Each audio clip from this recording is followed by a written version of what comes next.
ఇంకా ఎంతసేపురా? పెద్దవాళ్ళు ఎప్పుడు ఇంతే, కొంచెం ఆలస్యంగానే వస్తారు. కోట వస్తాడంటావా? వస్తారక్క.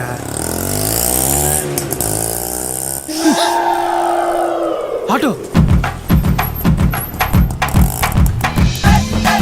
Holy shit! ఏంట్రా తమ్ముడు అక్కడే వచ్చాడు? చచ్చా. తమ్ముడు డాక్టర్ ఏంట్రా?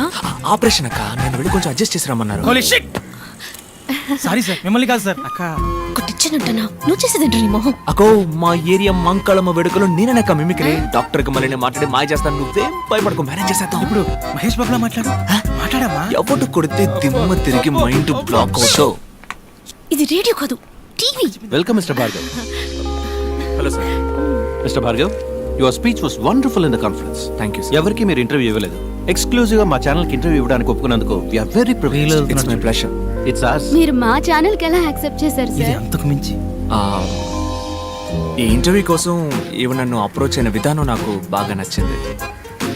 చాలా మర్యాదగా, చాలా హంబుల్గా. సో వీళ్ళ కోసమే ఈ ఇంటర్వ్యూకి ఒప్పుకున్నాను. మొదలు పెడదామా? Ready, lights on, camera rolling, action.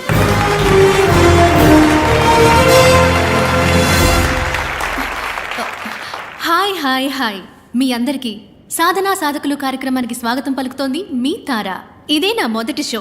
నా మొదటి గెస్ట్ డాక్టర్ భార్గవ్. అందరికీ అర్థమయ్యేలా చెప్పాలంటే 5 రూపాయల డాక్టర్. నమస్కారం. నమస్కారం. ఈ 5 రూపాయల ఫీజు అనేది మీకు కామెడీగా అనిపించట్లేదా? ఒక సగటు ఇండియన్ యొక్క మంత్లీ ఇన్కమ్ 1570 రూపాయలు, అంటే రోజుకి 50 రూపాయలు అన్నమాట. దానికి సంబంధించినంత వరకు 5 రూపాయలు పెద్ద అమౌంటే. డాక్టర్ భార్గవ్, ప్రభుత్వ ఆసుపత్రుల పట్ల ప్రజలు ఆకర్షితులు అవ్వడానికి మీ దగ్గర ఏమైనా ప్రణాళిక ఉందా?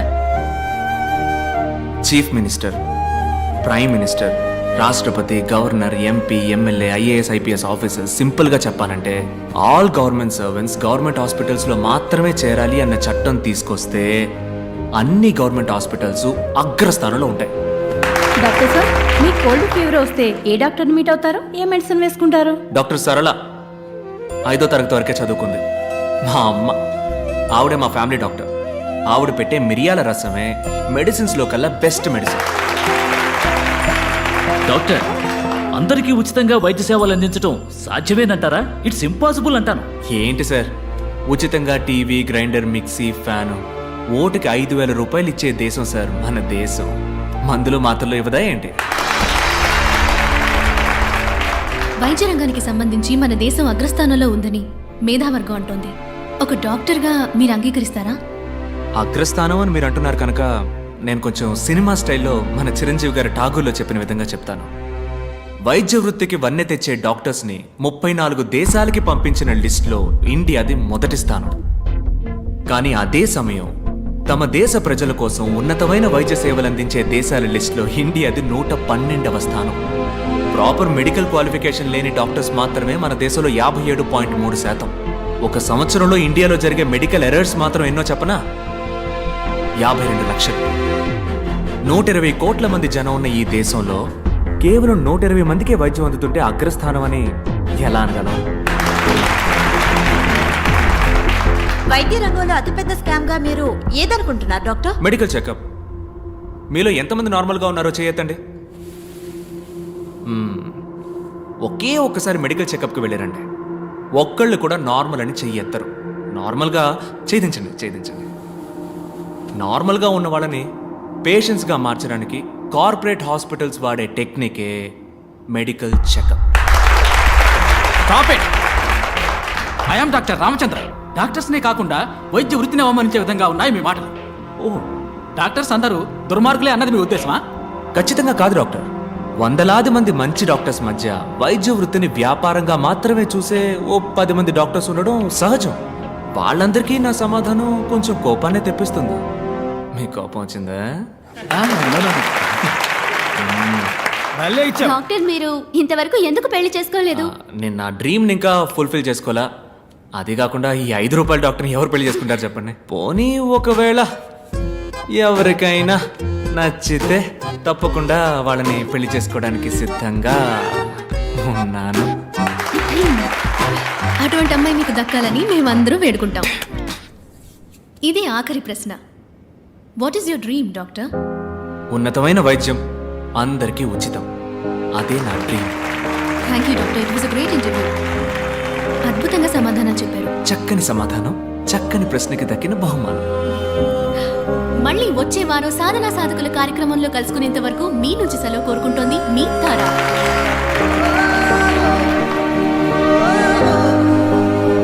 Nice interview. బాయ్. బాయ్. ఓయ్ తమ్ముడు, ఆ? నీతో కొంచెం మాట్లాడాలి రా. క్లినిక్లో నా కోసం వెయిట్ చేస్తుంటారు. నేను పోతా. రోజ్ మిల్క్ కొనిస్తారా? రోస్ మిల్కా? తమ్మి రెడీ రెడీ అమ్మా రెడీ. అంబులెన్స్ డ్రైవర్ ని ప్రగతి నగర్ లో వేసేద్దాం. ఏజెంట్ ని వాళ్ళ ఇంట్లో వేసేయటమే సేఫ్. హెచ్ఆర్ ని హాస్పిటల్ వేసేద్దాం. డాక్టర్ ని జాగింగ్ చేసేటప్పుడు ప్యాకింగ్. 4 గొర్రెలు దడ్డికి వచ్చేస్తాయి. చాప్సా, కైమానా లేక సుకామా నువ్వే డిసైడ్ చేయాలమ్మా. ఇలాంటి ఇది చాలా కష్టమైన పనే. మనుషులు చంపడం మహా ఈజీ. ఇలా కిడ్నాప్ చేసిన వ్యక్తుల్ని గుట్టుగా దాచి అందరికీ క్యూరియాసిటీని కలిగించి మీడియా వాళ్ళకు కూడా బుర్ర వేడెక్కించి కాస్త మనసు పెట్టి చూస్తే డైరెక్టర్ శంకర్ పిక్చర్ స్టైల్లోనే ఉంది. ఇలా తప్పు చేసిన వాళ్ళందరినీ వెతికి వలేసి పట్టుకోవడం అనేది. చంపడమే కానీ స్టైలు. ఈ కిడ్నాప్ ఏంటి కొత్తగా? కిడ్నాప్ అయిన వాళ్ళందరూ హాస్పిటల్కి సంబంధించిన వాళ్ళు మాత్రమే అయి ఉండటం ఏంటిది? నా మటుకు ఈ సస్పెన్స్ మాత్రం తట్టుకోలేదు. ప్లీజ్ ఓపెన్ చేయి.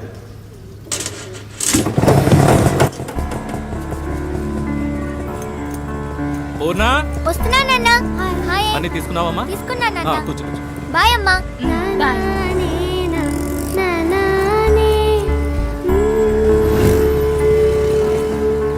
బాయ్ నాన్న. సారీ మర్చిపోయినా. సూపర్ బోని అవుతుంది. స్కూల్ ఏదో టూరు తీసుకుపోతున్నారు మీ అమ్మందే. అమ్మందా? స్కూల్లో తీసుకెళ్తున్నానని అన్నాను గాని నేను వెళ్తున్నానన్నానా? 700 రూపాయలని చెప్పారు ఒక్క రోజుకి. వేస్ట్ నాన్న. ఇంట్లో ఉండి అమ్మతో టీవీ సీరియల్ చూసినా, మేడపైన ఉన్న భాను తమ్ముడితో జాలీగా ఆడుకున్నా టైం పాస్ అవుతుంది నాన్న.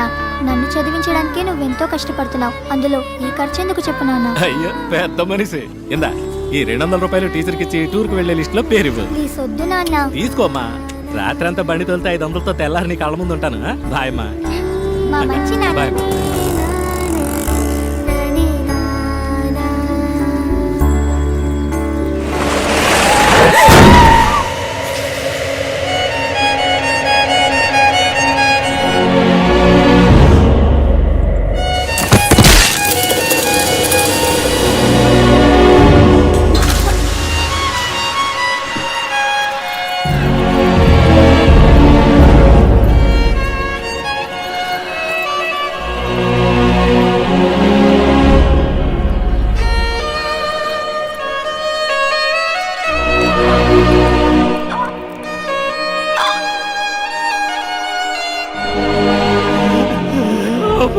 అందరూ చూడరా ఎంత ఖర్చు అయినా నేను కాపాడుకుంటాను.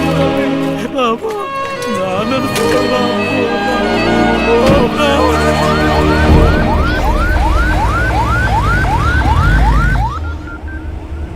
20% కరెక్ట్గా ఇచ్చావుగా.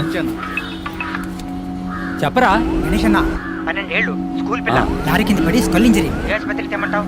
నువ్వు ప్రభాస్ ఆసుపత్రికి తీసుకురా. అలాగే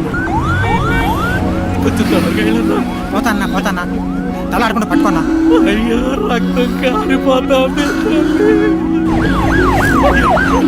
దాడిపోయింది. ఆడపోతాను. ఇది గవర్నమెంట్ హాస్పిటల్. యాక్సిడెంట్ కేసు అన్నా. అడ్డదడ్డంగా అడుగుతారు ప్రశ్నలు. అడ్మిషన్ వేయడానికి ఆఫ్ డే తీసుకుంటారు. అలాంటి చోట చేర్చి పిల్లలు చంపుకుంటామా? పక్కనే ఓ ప్రైవేట్ హాస్పిటల్ ఉంది. బిడ్డను చేర్చినంటే ట్రీట్మెంట్ మొదలెడతారు. ఏ సమస్య రాదు. చెప్పనా? ఎక్కడున్నారా అన్న? వస్తున్నా అన్న. 2 నిమిషాలు అక్కడ ఉంటా అన్న. వద్దు ఇక్కడ రావద్దు. 10% 15% బేరాలు మాట్లాడుతున్నారు. యూనివర్సల్ 25% పలేటీలు. యూటర్న్ కొట్టు 5 కిలోమీటర్లు 10 నిమిషాల్లో చేయొచ్చు. 10 నిమిషాల వరకు పార్టీ తట్టుకుంటుందా? తట్టుకుంటుంది. ప్రాణాలతో తీసుకురా. బాడీగా తెచ్చేవంటే 10 పైసలు కూడా ముట్టదు. అదేం లేదన్నా, వచ్చేస్తాను. ఓకే గణేష్, ఇప్పిస్తాను లేవయ్యా. Head injury trauma case. Doctor Purushottam inform చేయండి. Operation theatre stand by.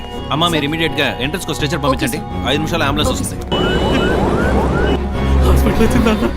ఇక వచ్చామన్నా, పక్కకు వచ్చాం. మహేష్, అన్ని బ్రేక్ డౌన్ చేసి ఓ 1 lakh బిల్ రెడీ చేసి ఉంచండి. నేను ఇప్పుడే వస్తాను. Okay sir.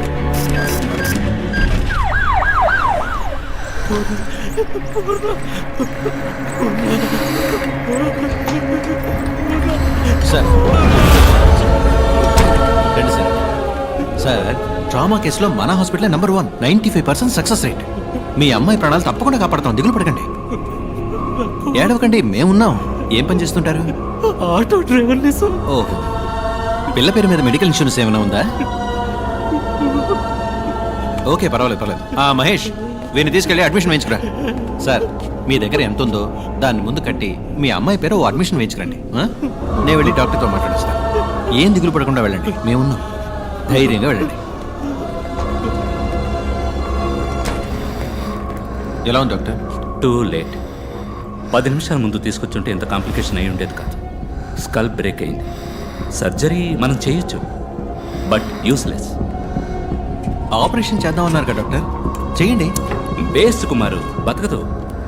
6 లక్షలు ఖర్చు అవుతుంది. పైగా వెళ్ళనా ఆటో డ్రైవర్ అంటున్నావు, తట్టుకోగలరా? ఉన్నవాళ్లే ఆలోచిస్తారు డాక్టర్. డబ్బులు ఇచ్చి 1000 క్వశ్చన్స్ వేస్తారు మనని. వేరే ఎక్స్పర్ట్ని తీసుకొచ్చి సెకండ్ ఒపీనియన్ అడుగుతారు. ఇంతకన్నా పెద్ద హాస్పిటల్కి వెళ్ళిపోతారు. కానీ ఇటువంటి వాళ్ళు ఏ ప్రశ్న వేయకుండా అందిన చోటల్లో అప్పో సొప్పో చేసి డబ్బులు కట్టేస్తారు. జరగరాని తప్పేదన్నా జరిగిందే అనుకోండి, మూసుకొని బాడీ తీసుకొని వెళ్ళిపోతారు. ఓకే, డబ్బులు కట్టమను, నేను ఆపరేషన్ థియేటర్లో అడుగు పెడతాను. అంతవరకు ప్రాణం పోకుండా ఆపగలమా? వెంటిలేటర్ పెడితే కొంచెం ఆగుతుంది. పెయిన్ఫుల్ ప్రాసెసే. నువ్వు లేట్ చేయొద్దు. ఆపరేషన్కి త్వరగా డబ్బు కట్టమని చెప్పి. అలాగే సార్, చెప్తాను.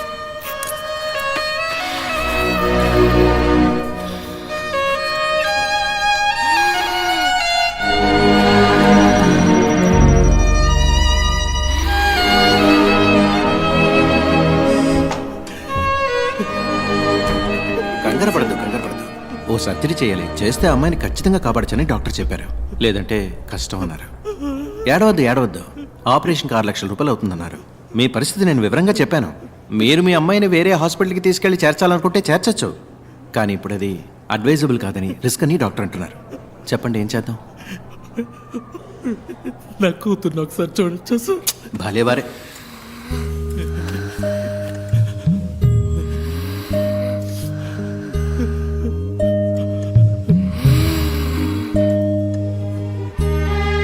తొందరగా డబ్బు రెడీ చేయండి. వెంటనే ఆపరేషన్ మొదలుపెట్టాలి. మీరేం భయపడకండి, మేము ఉన్నాం.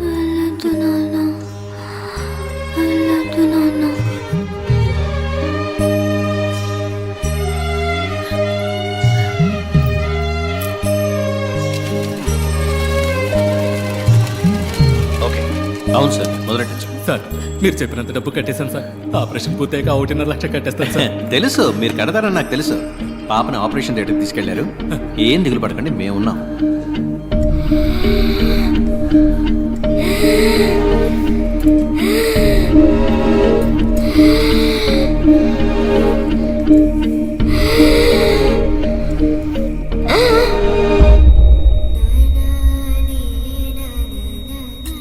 బాడీకి స్టిచెస్ వేసి ఇచ్చేయండి.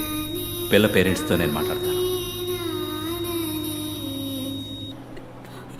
డాక్టర్, సారీ, మీ అమ్మాయిని కాపాడలేకపోయాం. మేము ఎంతగానో ప్రయత్నించాం. మీ అమ్మాయికి బిల్ పవర్ తక్కువ. I'm extremely sorry. Kumar, please. Okay sir. అమ్మా, ఇక్కడ ఏడవకూడదమ్మా. ఏడవాలంటే బయటకు వెళ్ళాడమ్మా. చచ్చిపోయిందయ్యా, చెప్పండి అయ్యా, ఆడకుండా నిజమేనమ్మా, కానీ ఇక్కడ ఇలా ఏడిస్తే అందరికి ఇబ్బంది కదా. ఒక్కసారి నా బిడ్డని చూడొచ్చు. 1,00,000 రూపాయలు బాకీ ఉంది. అది కట్టేసి మీ అమ్మాయి బాడీని తీసుకుపోయి జరగాల్సిన పని చూడండి.